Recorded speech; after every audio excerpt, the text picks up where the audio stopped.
ভর্তা বা ভাপা অনেক রকমের রেসিপিই তো আপনারা খেয়েছেন। নমস্কার বন্ধুরা, রূপাস সিম্পল অ্যান্ড ডেলি লাইফে আপনাদের সবাইকে অনেক অনেক স্বাগত।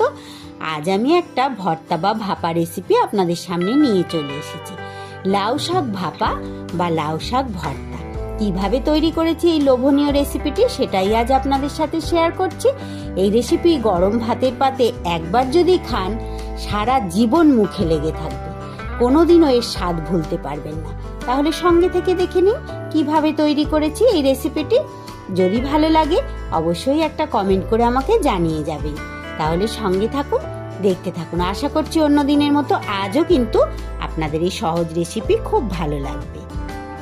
দেখুন বন্ধুরা, লাউ পাতা ভর্তা বা ভাপা করার জন্য আমি এখানে বেশ কয়েকটা একদম নরম নরম যে লাউ পাতাগুলো হয় সেই পাতা একটা একটা করে খুব ভালো করে সুন্দর করে ধুয়ে জল ঝরিয়ে পরিষ্কার করে নিয়েছি। আর এই পাতার সাথে আমি কিন্তু এখানে কয়েকটা একদম ডগার মুখের যে ডগগুলো একদম নরম থাকে না, সেই কয়েকটা নরম ডগা নিয়ে নিয়েছি। খুব সুন্দর করে পরিষ্কার করে ধুয়ে জল ঝরিয়ে নিয়েছি।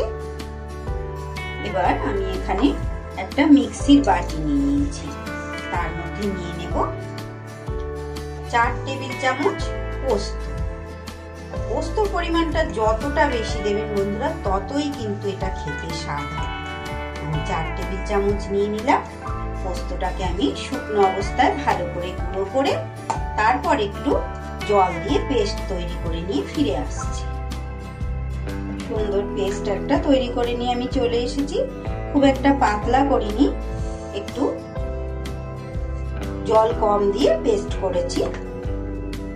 এইবার আমি এখানে একটা থালা নিয়ে নিয়েছি। এই রেসিপি কিন্তু একদম মা ঠাকুমার আমলে। আপনারা হয়তো অনেকে খেয়ে থাকবেন, কিন্তু অনেকে হয়তো নাও খেয়ে থাকতে পারেন। আমি আমার মা এইভাবে করতেন, তাই আপনাদের সাথে ভাবলাম একটু শেয়ার করি। একদিন যদি যারা খাননি এইভাবে একদিন খেয়ে দেখবেন বন্ধুরা, তারপর বুঝতে পারবেন যে কি অমৃত স্বাদ আমি আপনাদের সঙ্গে শেয়ার করেছি। বড় বড় পাতাগুলোকে এভাবে নিচে দেব আমি। অমৃত মানে অমৃত, মানে শাক পাতা তো আমরা সাধারণত ভাতের প্রথম পাতেই খেয়ে থাকি, ভাতের প্রথমে। এত সুন্দর স্বাদ বন্ধুরা, আমি মুখে বলে আপনাদের বোঝাতে পারবো, এত সুন্দর স্বাদ। সব পাতাগুলোকে এইভাবে পরপর এইভাবে সাজিয়ে নেব, আর এই নরমগুলোকেও এইভাবে দিয়ে দেব। এইভাবে সবগুলোকে দিয়ে একদম সহজ একটা রেসিপি। আমি চেষ্টা করি যে সবকিছু আমাদের হাতের মাঝে থাকা যেসব উপকরণ সেইগুলো দিয়ে কি করে সুন্দর সুস্বাদু রেসিপিগুলো আপনাদের সঙ্গে শেয়ার করা যায়। এবার এই পাতাগুলোর মাঝে আমি কিন্তু এই বেটে রাখা পোস্তটা দিয়ে নিলাম।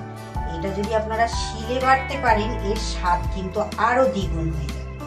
যেহেতু আমাদের হাতে সময় কম, শিলে মশলা বাটার চলটা তো উঠেই গেছে বলতে গেলে, কিন্তু শিলে বাটলে যে তার স্বাদ কতটা ভালো হয় সেটা তো আমরা রান্না যারা করি তারা সবাই জানি। এইভাবে সব পাতাগুলোকে আস্তে আস্তে ধরে নিচের পাতাগুলো এইভাবে নিয়ে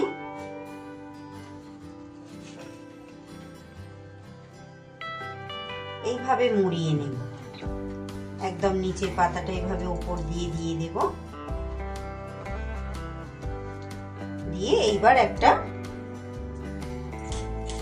আপনারা যদি ভাতের মধ্যে দেন বন্ধুরা, তাহলে কিন্তু এইভাবে মুড়িয়ে একটা সাদা কাপড়ে বেঁধে তারপর ভাতের মধ্যে দেবেন। আমি যেহেতু ভাতের মধ্যে দেব না, আর ভাতের মধ্যে দিলে স্বাদ কিন্তু খুবই ভালো হয়। আমার মারা তো ভাতের মধ্যেই দিতেন, কিন্তু ভাতের মধ্যে দিলে একটাই সমস্যা, ভাতের রংটা কিন্তু বদলে যায়, একদম একদম মানে একদম বদলে যায়। যেহেতু শাকের তো একটা সবুজ যে রঙের ব্যাপারটা থাকে, সেইটা কিন্তু ভাতের মধ্যেও ভাতের রংটাও সবুজ হয়ে যায়। আমাদের বাড়িতে পছন্দ করে না ওরকম ভাতের রংটা হলে, তাই আমি ভাতের মধ্যে দেব না। আমি শেয়ার করছি, দেখুন কিভাবে ভালো করে বেঁধে নিতে হবে। দেখুন বন্ধুরা, এরকম সুন্দর করে আমি কিন্তু সুতো দিয়ে বেঁধে নিয়েছি। আর ভাতের মধ্যে দিলে এর ওপর দিয়ে আবার কাপড় দিয়ে বেঁধে তাহলে ভাতে দেবেন, তাহলে কিন্তু এর ভিতরে ভাতগুলো লাগবে না। আর আমি যেহেতু ভাতে দেব না, কিভাবে করব আপনাদের সাথে শেয়ার করছি, দেখতে থাকুন। এইবার যেটা করব বন্ধুরা, আমি একটা গ্যাসে কুকার বসিয়ে ভাতের ফ্যানটা দিয়ে দিচ্ছি। শুধু জল দিয়ে সিদ্ধ করলে কিন্তু তার স্বাদ একটু অন্যরকম হবে, তাই আমি ভাতের ফ্যান দিয়ে তার মধ্যে এটাকে দিয়ে দিচ্ছি।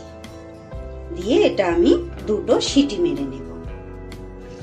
3টে সিটি মেরে নেওয়ার পর কুকার থেকে দেখুন এখনো ধোয়া উঠছে, বের করে নিয়েছি আমি। সুতোগুলোকে কেটে ফেলে দিয়েছি। এই দেখুন ভেতরে কি সুন্দর পোস্তটা, এটাও কিন্তু ভাপা হয়ে গেছে, সিদ্ধ হয়ে গেছে লাউ পাতার সাথে সাথে। এবার এটার মধ্যে দিয়ে দিচ্ছি আমি একটা কাঁচা লঙ্কা কুচি। এই কাঁচা লঙ্কাটা কিন্তু আপনারা চাইলে পোস্তর সাথে বেটে দিতেই পারেন, কিন্তু তার স্বাদ আর এই কাঁচা অবস্থায় দেওয়ার স্বাদ কিন্তু আলাদা।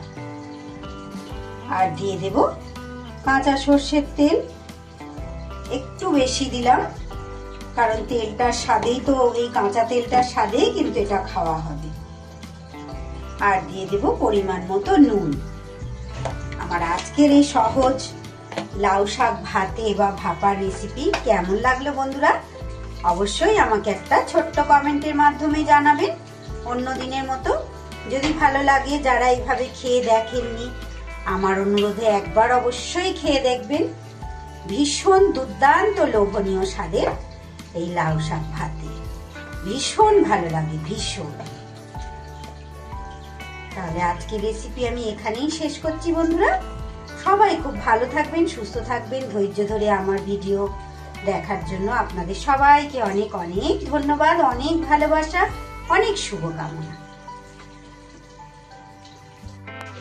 গরম গরম ধোঁয়া ওঠা ভাতের প্রথম পাতে এবার পরিবেশন করে দিন আজ। তাহলে আসি বন্ধুরা, সবাই খুব ভালো থাকুন, সুস্থ থাকুন। আবার ফিরে আসছি আগামী দিন এইরকমই সহজ পদ্ধতির দুর্দান্ত লোভনীয় কোনো রেসিপির সাথে। ততক্ষণ আপনারা সবাই খুব ভালো।